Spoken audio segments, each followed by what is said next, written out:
Hi friends, welcome to Sandhya Prakash life style Tamil. இன்றைக்கி நம்ம சேனலில் ப்ளவுஸ் கட்டிங், ஸ்லீவ் கட்டிங் தான் பார்க்க போகிறோம்.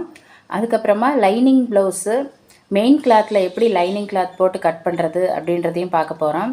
ஏற்கனவே நம்மளோட சேனலில் அண்ட் பேக் பார்ட் வீடியோவும் பட்டி பார்ட் கட்டிங் வீடியோவும் கொடுத்துருக்கோம். அந்த வீடியோவை போய் செக் பண்ணி பாருங்கள். வீடியோவோட லிங்க் டிஸ்கிரிப்ஷனில் கொடுக்குறேன். எனக்கு தெரிஞ்சதை நான் உங்ககிட்ட ஷேர் பண்ணிக்கிறேன், அவ்வளோதான். ஓகே, வாங்க வீடியோக்குள்ளே போகலாம். ஓகே ஃப்ரெண்ட்ஸ், இப்போ ஸ்லீவுக்கு கிளாத் டபுளாக இருக்குது. அதாவது ஃப்ரண்ட்டு பேக்கு பட்டி எல்லாம் கட் பண்ணி எடுத்தது போக மீதி உள்ள கிளாத்து டபுளாக இருக்குது. அது கரெக்டாக ஈவனாக வச்சுட்டு மறுபடியும் 4ஆக ஃபோல்ட் பண்ணிக்கலாம். அதாவது 4ஆக இருந்தால் தான் 2 ஸ்லீவ் கரெக்டாக இருக்கும். ஃபோல்டிங் சைடு ஆப்போசிட் இருக்க மாதிரி, ஓப்பன் சைடு நம்ம பக்கம் இருக்கிற மாதிரி வச்சுருக்கேன். உங்களுக்கு எப்படி வசதி இருக்கோ அப்படி வச்சுக்கலாம். ஓகே ஃப்ரெண்ட்ஸ், இப்போ கீழே பார்த்தீங்கன்னா ஈவனாக இருக்கிறதுக்காக ஒரு லைன் போட்டிருக்கேன். அதை லாஸ்ட்டில் கட் பண்ணிக்கலாம். அப்புறம் ஸ்டிச்சிங்க்காக ஒரு 1/2 இன்ச்சில் ஒரு லைன் போட்டிருக்கேன். அதுக்கப்புறம் பார்த்தீங்கன்னா ஸ்லீவோட லென்த் 5.5 இன்ச்சு. அதில் ஸ்டிச்சிங்க்கு 1/2 இன்ச் சேர்த்து 6 இன்ச்சுக்கு மார்க் பண்ணிக்கலாம். ஏன்னா ஸ்டிச்சிங் மேலே ஸ்லீவ் ஜாயின் பண்ணும்போது 1/2 இன்ச்சு போயிடும். அதனால் அதுக்கும் சேர்த்து மார்க் பண்ணிவிட்டு அதுக்கு ஒரு லைன் போட்டுக்கலாம். மேலேருந்து கீழே 3.5 இன்ச்சு மார்க் பண்ணிவிட்டு அதுக்கு ஒரு லைன் போட்டுக்கலாம். அதுக்கப்புறம் பார்த்திங்கன்னா ஸ்லீவ் ரவுண்டு எடுத்திருப்போம், ஆர்ம் ஹோல் ரவுண்டு எடுத்திருப்போம் இல்லைங்களா, அது 8.5 இன்ச்சு வருது. அது கொஞ்சம் பெரிய சைஸுன்றதுனால இந்த ஸ்லீவ் அதாவது எக்ஸ்ட்ரா பீஸ் ஜாயின் பண்ணுற மாதிரி வரும். அதனால் கொஞ்சம் தள்ளி போட்டுக்கிறேன். இதில் ஒன்றும் கன்ஃபியூஷன் வேண்டாம். இதில் எப்படின்னு பார்த்தீங்கன்னா மார்க்கிங் எல்லாம் சேம் தான். அந்த 2 பீஸ் மட்டும் பத்தாமல் இருக்குது பார்த்தீங்களா, அதுக்கு ஜாயின் போடுவோம். அது கடைசியில் பார்க்கலாம். அதுக்கப்புறம் பார்த்திங்கன்னா அந்த 8.5 இன்ச் ஆர்ம் ஹோல் ரவுண்ட், அந்த 8.5 இன்ச்சை அந்த கார்னர்லேருந்து கரெக்டாக வர மாதிரி மார்க் பண்ணியாச்சு. கரெக்டாக அந்த 2 பீஸ் இருக்கே அதில் தான் வருது. அந்த 1.5 இன்ச்சுக்கு அந்த பேலன்ஸ் கிளாத்து விட்டுக்கலாம். அதுக்கப்புறம் பாட்டம்லேருந்து 6 இன்ச்சு, கை பாட்டம் 6 இன்ச்சு, அதை மார்க் பண்ணிக்கலாம். அதுக்கப்புறம் ஸ்டிச்சிங்க்காக 1.5 இன்ச்சு, அதையும் மார்க் பண்ணிக்கலாம்.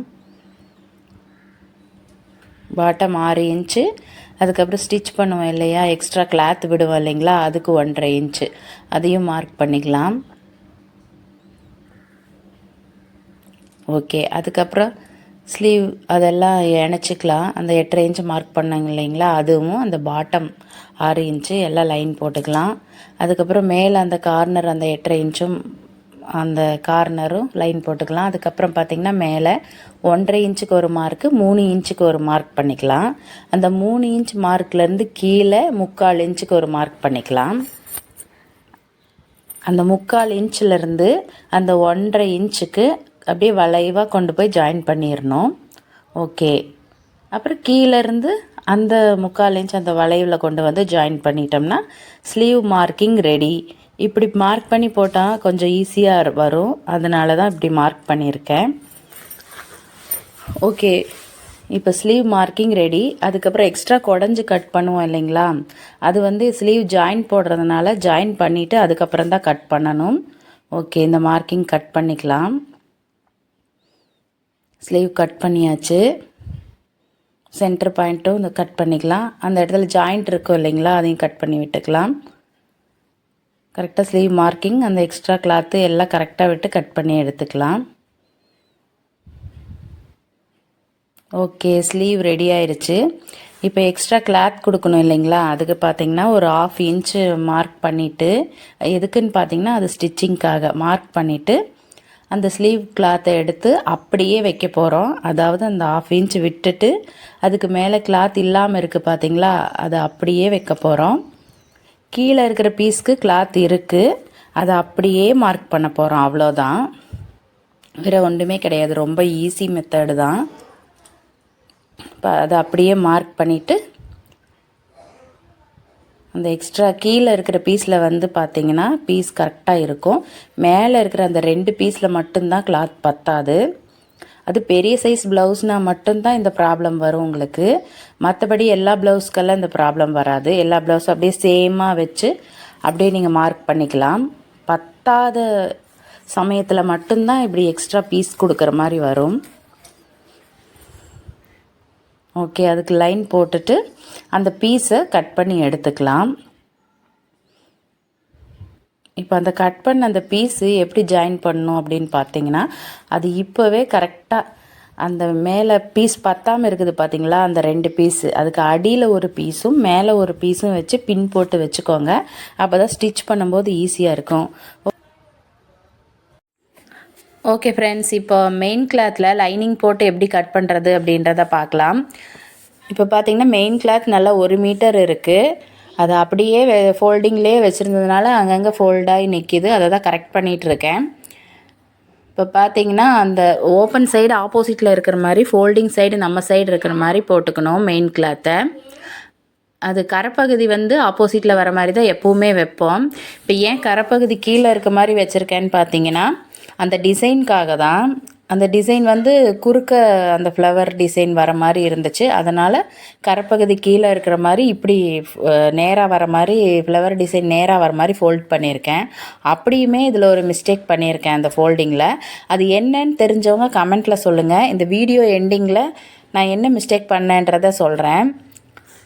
ஓகே ஃப்ரெண்ட்ஸ், இப்போ பார்த்தீங்கன்னா கீழே பாட்டமில் பார்த்தீங்கன்னா அந்த பேக் சைடு கட் பண்ண பார்த்தீங்களா, அந்த பேக் சைடு, அதுக்கப்புறம் ஃப்ரண்ட்டு, அதுக்கப்புறம் பட்டி பீஸ் வச்சுருக்கேன். நல்லா பெரிய கிளாத் 1 மீட்டர் கிளாத்துன்றதுனால நிறையவே கிளாத் கிடச்சிது எனக்கு. கிளாத் இல்லாத சமயத்துலேயும் கரெக்டாக துணி யூஸ் பண்ணணும் அப்படின்றதுனால இப்படி வச்சு கட் பண்ணுறேன். ஓகே, இப்போ எல்லாம் கட் பண்ணிக்கலாம். கட் பண்ணிவிட்டு அதுக்கப்புறமா ஸ்லீவ் வந்து மீதி இருக்கிற கிளாத்தில் ஸ்லீவ் கட் பண்ணிக்கலாம். ஓகே, இப்போ பேக்கு பட்டி கட் பண்ணியாச்சு. ஃப்ரண்ட் கட் பண்ணிக்கலாம். ஓகே, ஃப்ரண்ட் பீஸ் கட் பண்ணியாச்சு. இப்போ நீங்கள் பார்த்தீங்கன்னா உங்களுக்கே தெரியும், ஸ்லீவுக்கு பார்த்தீங்கன்னா துணி நிறையவே இருக்குது. ஸ்லீவ் நல்லா லென்த்தாகவே வச்சுருக்கலாம். ஆனால் லைனிங் ஸ்லீவ் சின்னதாக போதுன்ட்டு கட் பண்ணிட்டேன். இப்போது ஸ்லீவுக்கு பார்த்திங்கன்னா அகலத்துக்கு மட்டும் துணி பத்தலை.